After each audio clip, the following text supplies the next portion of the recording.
pola pikir miskin dan pola pikir kaya.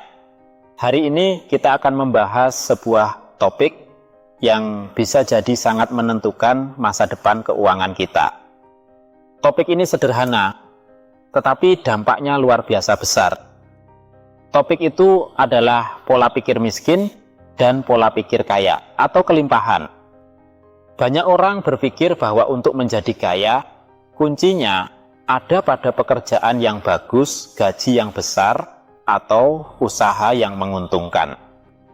Tentu saja semua itu penting. Tetapi ada sesuatu yang lebih mendasar, sesuatu yang lebih dalam, yang sebenarnya menjadi pondasi dari semua kekayaan, yaitu cara kita berpikir. Apakah kita hidup dengan pola pikir kekurangan, selalu merasa tidak cukup, ataukah kita hidup dengan pola pikir kelimpahan, selalu yakin bahwa hidup penuh dengan jalan untuk berhasil? Mari kita bahas dari awal, secara perlahan, agar kita benar-benar bisa memahami dan menerapkannya dalam hidup sehari-hari. Bagian 1. Apa itu pola pikir kekurangan? Pola pikir kekurangan adalah cara berpikir yang selalu merasa bahwa hidup ini serba terbatas. Orang dengan pola pikir ini percaya bahwa uang itu sedikit, peluang itu jarang, dan hidup itu keras. Ciri-cirinya antara lain, selalu takut uang habis, selalu khawatir kalah bersaing, mudah iri melihat kesuksesan orang lain, hanya fokus pada masalah, bukan mencari jalan keluar. Selalu berpikir, kalau orang lain sukses, berarti dirinya gagal. Dengan pola pikir seperti ini, orang hidup dalam ketakutan. Mereka sulit mengambil keputusan berani, sulit berinvestasi, dan sulit membangun sesuatu yang besar.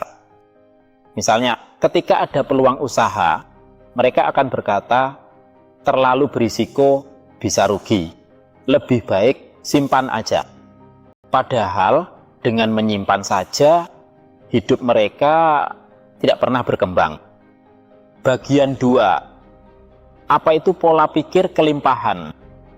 Sebaliknya, pola pikir kelimpahan adalah cara berpikir yang percaya bahwa dunia ini penuh dengan rezeki, penuh dengan peluang, penuh dengan jalan untuk berhasil. Ciri-cirinya antara lain, percaya bahwa selalu ada jalan untuk mendapatkan uang baru. Tidak takut berbagi ilmu, pengalaman, bahkan uang. Merasa bahagia ketika orang lain sukses, karena sukses orang lain tidak mengurangi rezekinya. Selalu berpikir pada jalan keluar, bukan terjebak di masalah. Yakin bahwa kegagalan hanyalah langkah menuju keberhasilan. Dengan pola pikir kelimpahan, seseorang berani melangkah, berani mencoba, dan tidak takut gagal. Karena mereka tahu, jika gagal sekali, masih ada banyak jalan lain. Bagian 3. Perbedaan nyata dalam hidup. Mari kita lihat contoh sederhana. Ada 2 orang dengan gaji yang sama. Misalnya 3 juta rupiah per bulan. Orang dengan pola pikir kekurangan akan berkata, gaji saya kecil, tidak cukup, saya harus hemat habis-habisan. Mereka akan hidup penuh tekanan, menahan diri, dan menolak peluang yang bisa mengubah hidupnya. Sementara orang dengan pola pikir kelimpahan akan berkata, oke, gaji saya 3 juta. Bagaimana caranya menambah 1.000 lagi? Bagaimana kalau saya belajar keterampilan baru atau membuka usaha kecil-kecilan? Dalam beberapa bulan, penghasilannya bisa naik menjadi 4 juta, 5 juta, bahkan lebih. Perbedaannya bukan pada gaji awal, tetapi pada cara berpikir. Bagian 4. Dampak.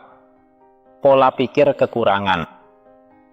Orang dengan pola pikir kekurangan biasanya melakukan hal-hal berikut. Hanya menabung, tidak berani berinvestasi. Selalu membeli barang paling murah, meski cepat rusak. Tidak berani meminjam modal usaha, meski peluangnya jelas menguntungkan. Menghindari perubahan, bertahan di zona nyaman walau sulit. Akibatnya, hidup mereka jalan di tempat. Mereka mungkin tidak jatuh miskin, tetapi juga tidak pernah benar-benar kaya. Bahkan, ironisnya, mereka bisa jatuh miskin karena terlalu takut mencoba. Bagian 5. Dampak pola pikir kelimpahan. Sebaliknya, orang dengan pola pikir kelimpahan berani melakukan hal-hal berikut. Berani berinvestasi pada diri sendiri, membeli buku, mengikuti kursus, menambah ilmu. Berani memulai usaha, meski kecil. Tidak takut gagal, karena percaya kegagalan adalah guru. Mengutamakan kualitas dibanding sekadar harga murah. Hasilnya, mereka berkembang lebih cepat, karena mereka tahu uang bisa datang lagi. Tetapi waktu, peluang, dan pengalaman tidak bisa diulang. Bagian 6. Cerita nyata kehidupan. Mari kita ambil cerita sederhana. Ada seorang pedagang kecil di pasar. Setiap hari ia mendapat keuntungan, lalu ia punya dua pilihan. Pertama, menyimpan semua keuntungannya di celengan. Kedua, menyisihkan sebagian keuntungan untuk memperbesar usahanya, membeli gerobak baru, atau menambah stok barang. Pedagang dengan pola pikir kekurangan akan memilih celengan. Setelah setahun, ia punya tabungan, tetapi usahanya tetap kecil. Pedagang dengan pola pikir kelimpahan akan memilih menambah gerobak sisa. Setelah setahun, ia punya 2 lapak, pelanggan lebih banyak, dan penghasilannya berlipat ganda. Siapa yang lebih kaya? Tentu yang kedua. Bagian 7. Pola pikir dalam hubungan sosial. Pola pikir ini juga terlihat dalam hubungan dengan orang lain. Orang dengan pola pikir kekurangan selalu curiga, takut ditipu, takut orang lain lebih maju. Akhirnya, mereka menutup diri, tidak punya banyak teman, tidak punya jaringan yang kuat. Orang dengan pola pikir kelimpahan justru percaya bahwa berbagi akan mendatangkan kebaikan. Mereka mau menolong, mau bekerja sama, dan membangun hubungan yang sehat. Dari hubungan inilah muncul peluang, kolaborasi, dan rezeki yang tidak disangka-sangka. Bagian 8. Cara mengubah pola pikir.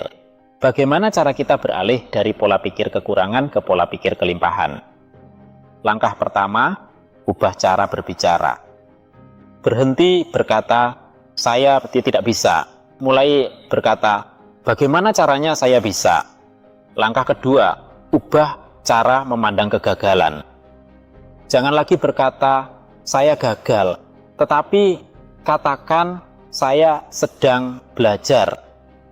Langkah ketiga, berani berinvestasi pada diri sendiri. Sisihkan sebagian penghasilan untuk menambah ilmu, pengalaman, dan jaringan. Langkah keempat, belajar bersyukur. Pola pikir kelimpahan lahir dari rasa syukur. Orang yang bersyukur akan melihat hidupnya sudah penuh, bukan kosong. Langkah kelima, biasakan berbagi. Semakin kita berbagi, semakin kita yakin bahwa hidup ini penuh kelimpahan. Bagian 9. Pola pikir dalam investasi. Mari kita lihat contoh dalam investasi. Orang dengan pola pikir kekurangan akan berkata, investasi itu berbahaya, bisa rugi, lebih baik simpan aja. Akhirnya uangnya habis dimakan inflasi. Orang dengan pola pikir kelimpahan akan berkata, saya harus belajar investasi. Saya mulai dari kecil. Kalau rugi, itu pengalaman. Kalau untung, itu rezeki. Dalam beberapa tahun, ia sudah terbiasa berinvestasi. Asetnya tumbuh, dan pengalamannya semakin luas. Bagian 10, penutup. Jadi teman-teman, kesimpulannya sangat jelas. Pola pikir kekurangan membuat kita hidup dalam ketakutan, selalu merasa kurang, dan sulit berkembang. Pola pikir kelimpahan membuat kita hidup dengan keyakinan, merasa cukup, dan berani bertumbuh. Mulai di hari ini, mari kita pilih untuk hidup dengan pola pikir kelimpahan. Percaya bahwa rezeki selalu ada. Percaya bahwa peluang tidak akan habis. Percaya bahwa setiap langkah kecil bisa membawa kita menuju kehidupan yang penuh keberlimpahan. Jika Anda setuju dengan pesan ini, tuliskan di komentar kalimat, "Saya pilih pola pikir kelimpahan." Dan jangan lupa untuk menyukai video ini, membagikannya kepada teman-teman Anda, serta berlangganan channel Langkah Kaya, agar tidak ketinggalan video inspirasi berikutnya.